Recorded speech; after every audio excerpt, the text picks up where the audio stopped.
আজকে রাতে হচ্ছে আমাদের বড় ভাই যারা ছিল তার হচ্ছে আজকে আমাদেরকে পার্টি দেয় জাল মাংসর বাতে। এইগুলো কেনার জন্য কিন্তু আমরা চলে যাচ্ছি বাজারে। আপনারা দেখতে পাচ্ছেন যে আমরা সবাই কিন্তু রওনা দিয়েছি বাজারে যাওয়ার জন্য এবং চলে আসি আমরা প্রথমে টিপু ভাইয়ের দোকানে।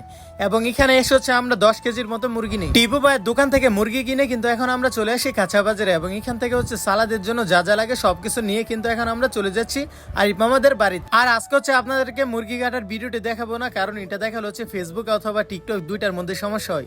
যাই হোক, এখানে কিন্তু আপনারা দেখতে পাচ্ছেন যে আমাদের মেহেদি ভাই কিন্তু এখানে ডাউলটা বসিয়ে দেয়। আর অন্যদিকে আপনারা দেখতে পাচ্ছেন যে আমাদের আরমান মামাই কিন্তু এখানে ভাতের ডেকটা বসিয়ে দেয়। যাই হোক, এখানে কিন্তু ভাতের ডেকটা বসিয়ে দেয়, তার সাথে কিন্তু আবার বসিয়ে দেয় কড়াইটা, যাতে এখানে মাংসটা হয়ে যায় একসাথে। কিন্তু মাংস এবং ভাত দুইটাই কিন্তু বসিয়ে দেয়। আর অন্যদিকে কিন্তু আমাদের ডাউলটা হয়ে গেছে, যেটা হচ্ছে মেহেদি ভাই বানিয়েছিল। যাই হোক, অবশেষে কিন্তু আমাদের ভাতের ডেকটাও উঠিয়ে ফেলতেছে। এখানে দেখতে পাচ্ছেন যে আরাফাতে কিন্তু উঠে ফেলছে এবং আমাদের ভাতটা কিন্তু হয়ে গেছে। আর আমাদের আঞ্চলিক ভাষায় বলা হয় ফ্যান গালতাছে, এখানে হচ্ছে আরিফ মামা ফ্যান গুলি গালতাছে। ফ্যান গালার পরে কিন্তু আপনারা দেখতে পাচ্ছেন আমাদের ভাতটা অবশেষে কিন্তু আমাদের ভাত হয়ে গেছে, তার সাথে কিন্তু মুরগির মাংসটা কিন্তু হয়ে গেছে একদম। কিন্তু আমাদের প্রায় সবকিছুই হয়ে গেছে। এখন শুধু আমরা সবাই এখানে বসে হচ্ছে আমরা সবাই খাবো। আর এখন যে দেখতে পাচ্ছেন আমাদের বড় ভাই আনোয়ার ভাই আজকে কিন্তু আমাদেরকে চালটা স্পন্সর করেছে এবং প্রতিবারে বিভিন্ন কিছু স্পন্সর করে থাকে।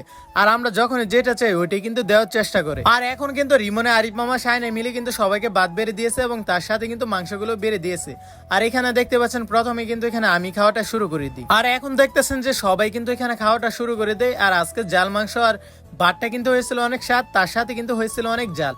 যেহেতু এটা জাল মাংস আর ভাত, তাই হচ্ছে জালটা একটু বেশি করে দেয়। আর জালটা বেশি করে দেওয়ার কারণেই কিন্তু আজকে মাংসটা হয়েছিল আরো বেশি মজা।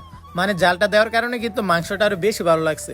আর আপনারা দেখতে পাচ্ছেন যে আমার সামনে কিন্তু এখানে সবাই খাচ্ছে। আর আজকে বেশি মজা হওয়ার কারণেই কিন্তু এখানে সবাই মজা মজা করে খাইতেছে। আর আজকে কিন্তু আমাদের রান্না করেছে আমাদের শেফ আরমান মামা। আরমান মামা কিন্তু প্রতিবার রান্না করে, আমরা যে কোনো পার্টি দেই ওই পার্টির মধ্যে কিন্তু আরমান মামাই আমাদেরকে রান্না করে দেয়। আর আমরা কিন্তু নিচে বসে খাচ্ছি এবং আমাদের বড় ভাই যারা ছিল তারা হচ্ছে উপরে বসে খাচ্ছে। আর আজকে ডাউলটা কিন্তু হয়েছিল অনেক মজা, কারণ আজকে কিন্তু ডাউলটা রান্না করেছিল আমাদের মেহেদি ভাই। আর মেহেদি ভাইয়ের ডাউলটা কিন্তু এত পরিমাণে মজা হয়েছিল যে সবাই মাংসর পরিবর্তে ডাউলটা কিন্তু বেশি বেশি নিচ্ছিল প্লেটের মধ্যে। আর মেহেদি ভাই নাকি সৌদি থেকে এই ডাউলটা রান্না করা শিখে এসেছিল। আর আজকের ডাউলটা কিন্তু হয়েছিল অনেক মজা, এটা বলতেই হবে।